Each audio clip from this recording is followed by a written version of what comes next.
नमस्कार मित्रांनो, अभ्यासवाणी या चॅनलवर तुमचं स्वागत आहे. अभ्यासवाणी रोज अभ्यास रोज प्रगती. आज आपण अतिशय महत्त्वाचा आणि सर्वांच्या जिव्हाळ्याच्या विषयावर बोलणार आहोत.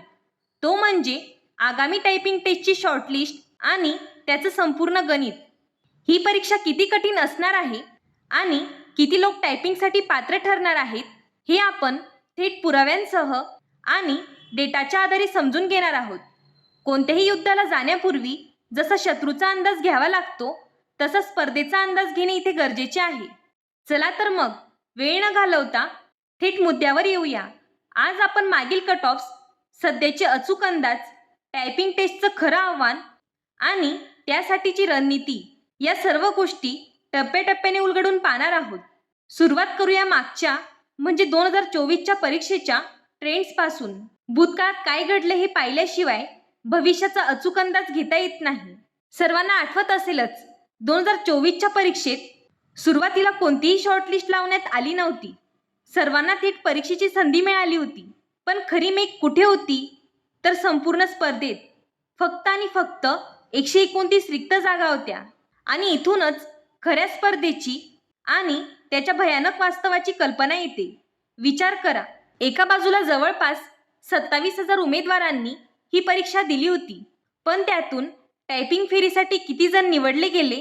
फक्त 1,158. हा फरक इतका प्रचंड आहे की तो स्पर्धेची खरी पातळी दाखवून देतो. आता तुम्हाला प्रश्न पडला असेल, हा आकडा आला कुठून? यामागचं खरं कारण आता आपण समजून घेऊया. प्रशासनाने उमेदवारांना फिल्टर करण्यासाठी 1:9 या प्रमाणाचा वापर केला. उपलब्ध जागांच्या तुलनेत टायपिंग टेस्टसाठी किती जणांना पुढे पाठवायचं यासाठी प्रशासनाने याच ऐतिहासिक प्रमाणाचा वापर केला होता. आता आपण भूतकाळातून थेट वर्तमानात येऊया, कारण आता परिस्थिती आणि नियम दोन्ही पूर्णपणे बदललेले आहेत. यंदाची सर्वात मोठी आणि जमेची बाजू म्हणजे उपलब्ध जागा. मागच्या 129च्या तुलनेत यावेळी तब्बल 830 रिक्त जागा आहेत. हा आकडा खरंच खूप मोठा आहे आणि साहजिकच याचा स्पष्ट अर्थ असा आहे की यावेळेस टायपिंगसाठी पात्र ठरणाऱ्या उमेदवारांची संख्या देखील प्रचंड मोठी असणार आहे. आता हे थोडं सविस्तर पाहूया. जर प्रशासनाने 1:10 म्हणजे 1:10चा रेशिओ धरला तर काय होईल? मुंबईसाठी तब्बल 8,300 उमेदवार टायपिंगला जातील, औरंगाबादसाठी 3,360 आणि नागपूरसाठी 1,660 उमेदवार पात्र ठरण्याची दाट शक्यता आहे. हे आकडे बघून नक्कीच थोडा हुरूप आला असेल, बरोबर? आता काहींच्या मते तात्विकदृष्ट्या हा रेशिओ दुप्पट होऊन 1:20 असाही होऊ शकतो. जर तसंच झालं तर मुंबईचा आकडा थेट 16,000च्या पुढे जाईल. पण प्रामाणिकपणे सांगायचं तर प्रशासकीय सोयीनुसार हे प्रत्यक्ष घडणं फारच अशक्य वाटतं. त्यामुळे 99% शक्यता ही 1:10 हाच रेशिओ राहण्याची आहे आणि आपण याच आकडेवारीला आपला बेस धरून तयारीला लागलं पाहिजे. आता वळूया या परीक्षेच्या सर्वात महत्त्वाच्या आणि कठीण टप्प्याकडे, टायपिंग टेस्टचं खरं आव्हान.